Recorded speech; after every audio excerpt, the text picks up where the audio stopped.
The audio itself bermula sejak zaman penglipu lara lagi. Take two. Audio ni dia punya satu bidang yang orang takut nak ceburi. Take two. Bunyi boleh menjadikan filem lebih realistik. Interview take one. Sound itself is a special kind of discipline. It doesn't come naturally to most people. Short one. Kami satu-satunya studio di Malaysia yang boleh melakukan proses print master Dolby Atmos.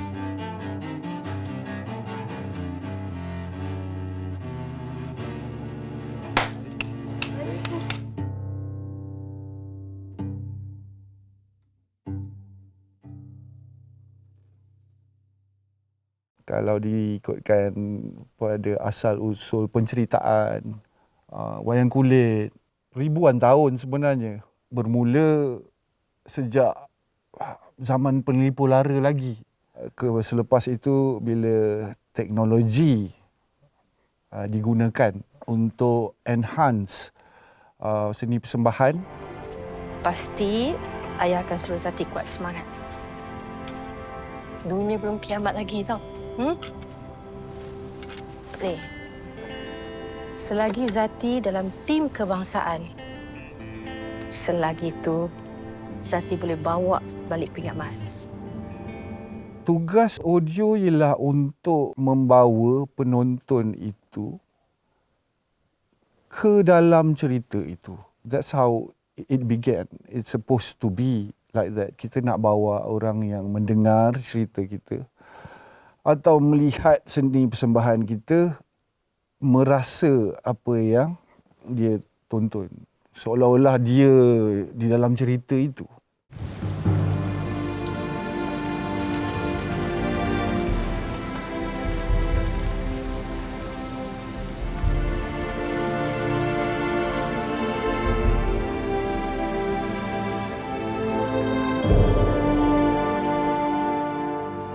Era filem sebenarnya bermula dengan filem senyap. Ia dipanggil filem senyap ataupun silent film. Dia sekitar 1894 ke 1927.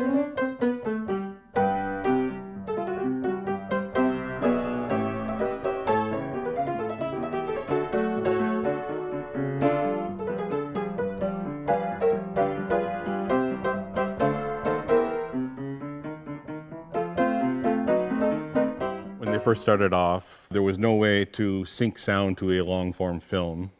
And to make things more interesting, they would actually have live musicians that would play along with the film. So in the theater itself, you would have either a piano player, if it was a small budget, or it could grow even as large as little small orchestras that would play along with the film. Walaupun tak ada dialog, tapi diorang letak teks dekat skrin.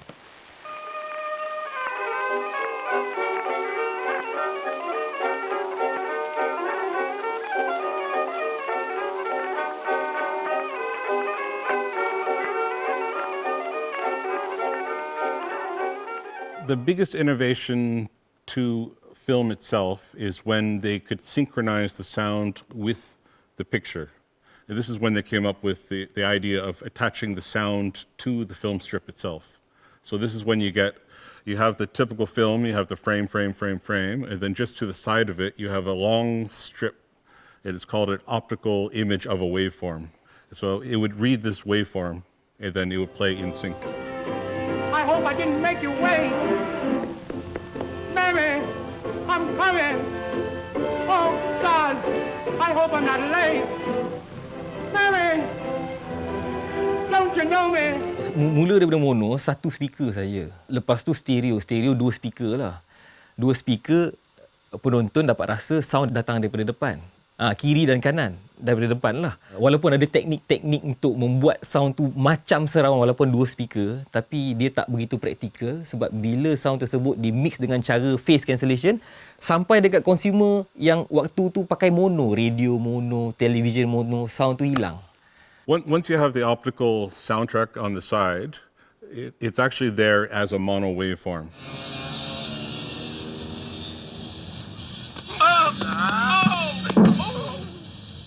Sorry. Apa ni? Sorry brother, gua tak sengaja. Apa? Sorry. Lu tak apa-apa. Jangan marah. Bangun. What happened is they all owned their own theater chains, so there was a potential for different standard battles. Every time there's a new innovation in film, you might have technology going this way, but it might be proprietary to one cinema chain, and it's not through all the chains. Every time they tried to introduce a new technology, either they could work together and it would become popular, or they would all introduce their own version. Interestingly, it went from monofilm almost immediately to surround sound film. They didn't even do stereo, they skipped it.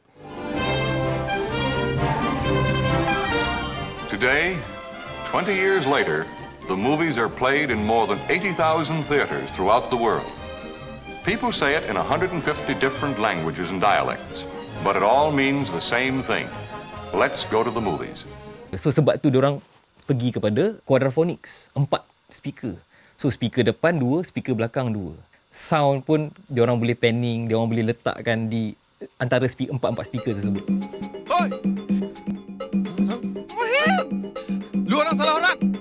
Patut cari aku. Aku yang ada benda tu, bodoh. Aku mat gelap. Hai. Kalau orang berani, mari masuk. Kita fight.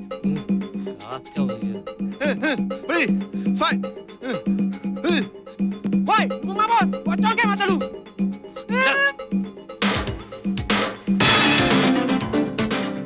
Lepas daripada 4 speaker quadraphonic, kita ada LCRS ataupun ultra stereo tu, left, center, right dan surround. Surround tu walaupun 2 speaker tapi sound dia satu sebenarnya. It's not really a technology issue at this point. At this point, it's actually getting everybody to agree on the same standard, which they never did. So for mono sound actually lasts in films for a very long time because of this. Disebabkan panggung lain kan, evolusi sound kan, panggung lain-lain. So ada seorang ni, nama dia Ray Dolby, yang kita dengar Dolby dah. Itulah founder dia. Dia cuba memperkenalkan satu standardization atau satu standard kepada semua panggung dengan memotong frekuensi low ataupun frekuensi yang sebelah 200 Hz ke bawah, dan juga frekuensi high frekuensi tinggi 8K ke atas. Diturunkan supaya sound tersebut sekata di sekitar panggung. Tak kisahlah panggung tu dibina macam mana. This started a whole new round of standards battles. So this is when you have the Dolby AC3 versus DTS versus SDDS. It took a while for all this to narrow down. Eventually, Dolby Surround AC3 was kind of the default winner. 5.1 ni 6 speaker, 5 speakers, 5 speaker. Yang perpuluhan 1 tu, 0.1 tu adalah sub. Dia cuma mengeluarkan frekuensi yang terlalu rendah, macam gegaran. Itu yang jual tu, yang orang buat minat orang untuk tengok filem kat panggung kan. Pergegaran tu, bunyi subwoofer tu yang menarik minat orang untuk mengalami satu pengalaman yang menakjubkan dekat panggung. Pergi ada.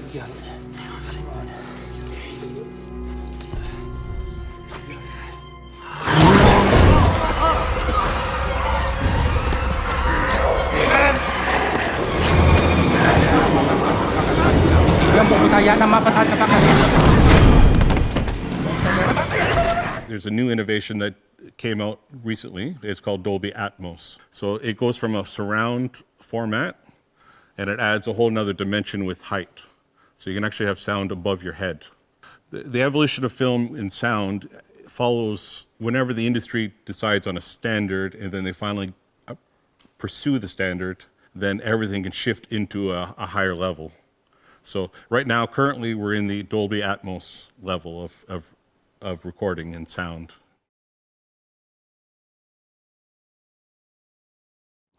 Saya juga terbabit dengan Foley. Foley ialah bunyi-bunyian yang umum yang ada di sekeliling kita. Bunyian umum ni maksudnya memang sentiasa ada. Sekiranya kita di luar, selalunya kalau untuk menjelaskan yang kita berada di luar, jadi kita perlukan ambient, foley. Jadi untuk saya buat muzik tu, saya sangat perlu benda ni. Lain nak sedih sangat lah. Mana tak sedihnya? You tengok tadi, dia sudah buat hajat, man. Buang tepian lah. Sama loh. Kita mana tahu buat bisnes lah. Not all the sound can be recorded during shooting. The location audio also cannot capture all the sound on set. When it comes to post, so we will watch the movie, the entire movie, then we break down the scene and then we spot part mana yang kita nak buat fully tu. Bila kita dapat footage daripada klien, first thing kita akan buat, yang pertama kita akan buat kan, kita playback tanpa bunyi. So saya suka ikut quote daripada Jalaluddin Rumi, lebih senyap kita, lebih banyak kita mendengar. Saya gunakan teknik tu. The quieter you are, the more you will be able to hear. So teknik tu kalau kita tengok filem tanpa sound, secara automatik otak kita ni akan buat sound kat dalam. Kita boleh dengar dalam hati, kita boleh dengar bunyi tapak kaki, bunyi accident, bunyi kapal terbang. Automatik kita buat sendiri kan. So dia punya teknik dia adalah macam mana nak menghasilkan bunyi yang ada dalam fikiran kita tu, kita nak keluarkan dekat dunia realiti ni pakai software.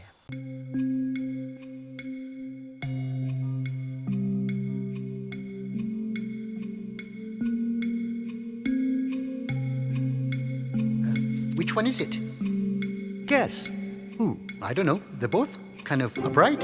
We watch the entire film and we will do the spotting. Spotting as in like we'll spot all the surfaces, what footsteps, what surfaces we're going to use for the movie. It can be, grass, it can be concrete, it can be soil. We spot the surfaces, then we'll do the spotting for props.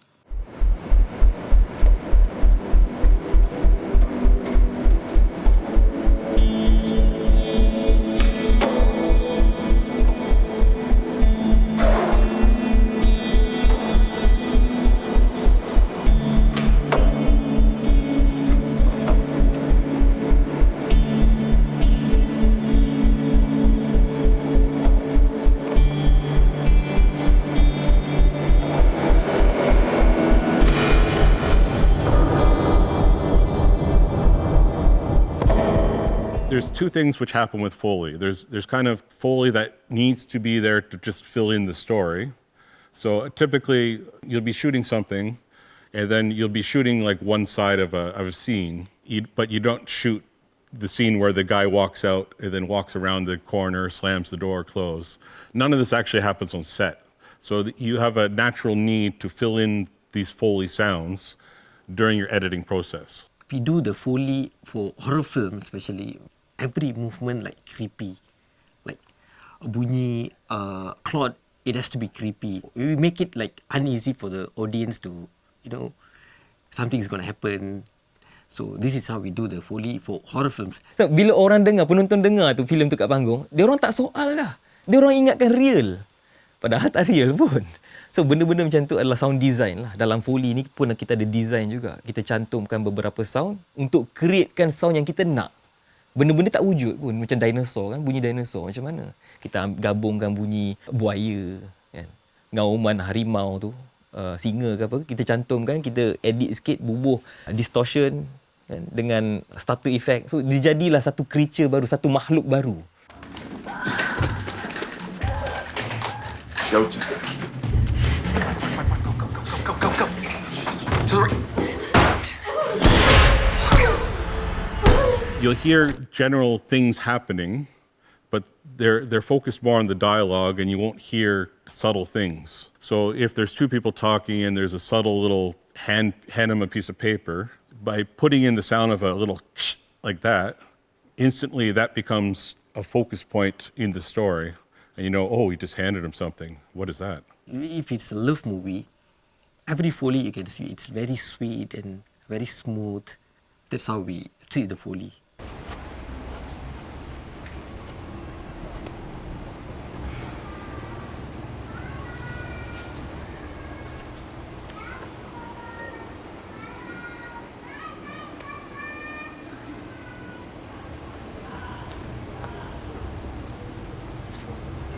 Tugas music score di dalam filem merangkumi semua aspek of the movie. Ada movie yang memang director tu tidak mahu apa-apa music pun ada. Ada yang mahu music di semua tempat dan ada yang mahu di certain spot. Bila kita buat filem, kita nak ada jiwa di dalam filem itu. Kita menceritakan tentang perasaan, marah, happy, cinta. Music ini akan membantu exaggerate. Biarkan aku perkenalkan diriku. Aku kepala geng Karin Kangaroo. When we talk about music and emotions, typically when it comes to storytelling hits certain emotional notes within you as you hear the story. You have highs and lows. If you take music just by itself, it itself kind of triggers these same sort of emotional states.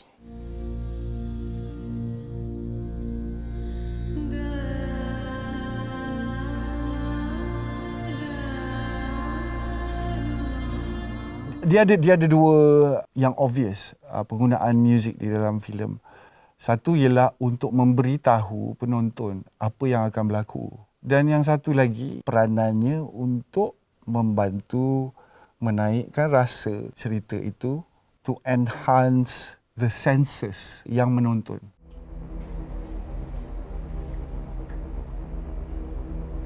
Sen, kau kena ingat segala keterangan yang kau bagi ni, aku akan sabit dan dakwa kau. Saya tak tahu apa pasal ni. So you have two things going on. Stories themselves create different emotional states in your brain. If we get into neurochemicals, you start talking about serotonin and cortisol. Cortisol is the stress hormone, serotonin is the pleasure hormone. So when it comes to storytelling, you can tell when there's conflict, you'll get stress, and then when there's resolution, you'll get a nice pleasant feeling. Music gives exactly the same effect, but at the same time, you can have a whole musical passage which goes up, da da da da da da da, and when you finish, as soon as you hit that last note where you're kind of anticipating the final note to hit, you actually get a burst of serotonin in your brain. Di dalam dunia perfilman, dengan teknologi yang kita ada, kita boleh mengeluarkan atau menghasilkan spektrum bunyi yang lebih luas. Kalau kita berada di pawagam, kita boleh memperkenalkan satu-satu babak tu tanpa mereka sedari. The sound vibration di dalam pawagam, kita tak perlu dengar pun benda tu. Tapi kita boleh merasakannya. Kalau kat rumah kita tak dapat dengar dengan speaker biasa. Ini antara advantage bila kita tengok di pawagam because of the technology. What we have now is a situation where the gear that we use here in Malaysia is actually almost the exact same gear that is used in Hollywood. FINAS sendiri dah bergerak ke hadapan dalam menyediakan satu fasiliti yang cukup canggih dan mengikut peredaran teknologi terkini. The new standard of mixing audio right now for theaters is Dolby Atmos. So anytime you have a properly calibrated room that is set for the Dolby Atmos mixing environment, what you've done is you have a black box. You have something, if you mix using this standard, you'll be able to go anywhere that uses that same standard. You can be rest assured that if you mix in Dolby Atmos in a properly calibrated room, it will play the same way in every Dolby Atmos theater. Tahun ni antara tahun yang agak best untuk pembikin filem di Malaysia. Mix stage FINAS yang paling besar ni dah upgrade kepada Dolby Atmos. Saya dah pakai beberapa kali kat sini. So Atmos ni sesuatu yang baru. Iaitu sebanyak 54 buah speaker Dolby Atmos. Manakala yang paling penting di studio kami adalah kami memiliki kekuatan dan kelebihan iaitu Dolby RMU, di mana kami mampu membuat print master bagi sebuah filem. So, fasiliti Atmos ni dah ada dekat Kuala Lumpur sekarang ni. So, pembikin-pembikin filem ni patut menceburilah. Sebelum ini, apabila melakukan print master Dolby, kita memerlukan jurutera luar negara, khususnya FINAS sebelum ini mengambil jurutera Dolby daripada pihak Dolby Australia. Namun, pada hari ini, FINAS sendiri telah ada proses RMU Dolby Atmos sendiri dan dikendalikan oleh staf FINAS sendiri untuk mengendalikan print master Dolby Atmos. Mixing in an Atmos environment will transfer directly to what the mixer is trying to do, and it should translate exactly the same way to the cinema as well. Atmos ni bukan saja untuk panggung. Lepas panggung, masuk Netflix.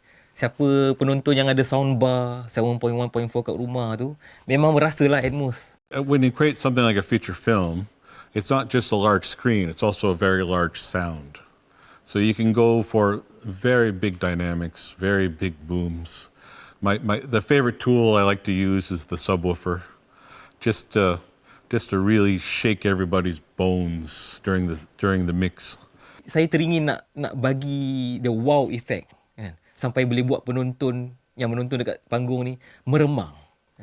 Dari segi sound design dia punya gegar sinema panggung tu. Kebanyakan filem ni sebenarnya kalau dapat elemen LFE tu yang bergegar tu, itulah selling point dia sebenarnya.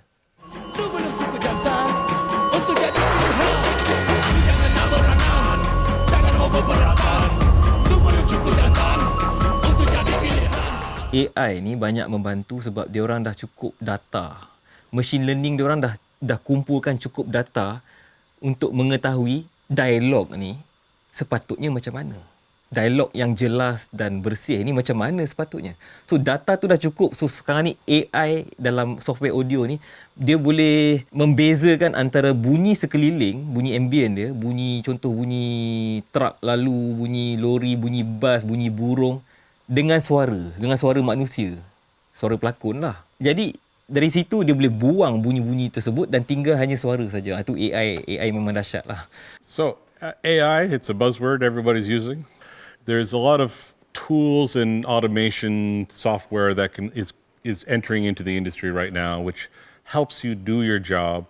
It's not a complete replacement yet.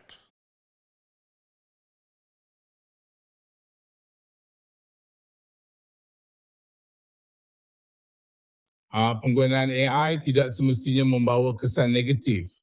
Ia juga memberi peluang kepada pihak kreatif untuk memberi tumpuan sepenuhnya kepada kerja-kerja kreatif dan bukan membebankan minda dengan masalah teknikal.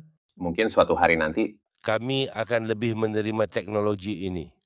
Benda tu akan buat kita badan je yang malas, tapi otak kita masih cergas pasal kita nak kena fikir apa kita nak kena cakap dengan si AI tu. Dan kita juga nak kena fit dia.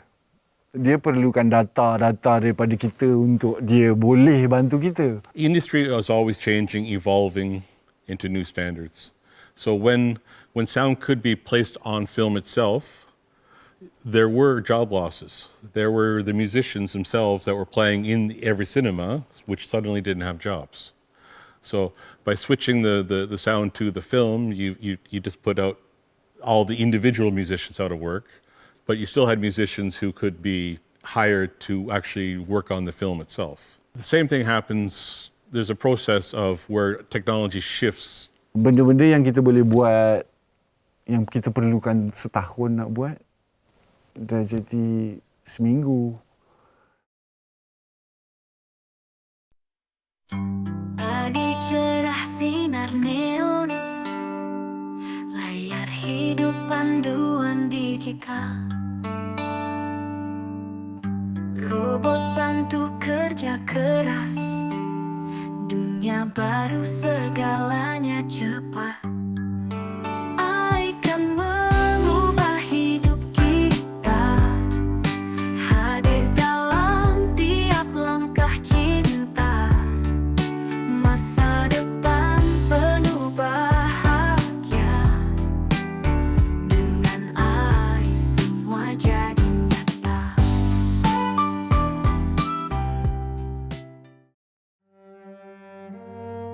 Sementara waktu, seperti benda-benda lain di dalam hidup kita, everything is bermusim. So dia ada masa dia.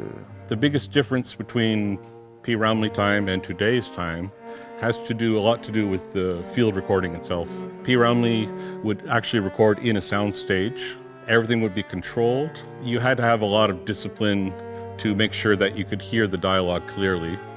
Ironically, the sound of the P. Ramlee era is quite good. Cuma harapnya taklah terlalu lama. Pasal generasi muda yang sekarang yang akan hadap benda ni. Dan kita tak akan faham apa yang mereka rasai.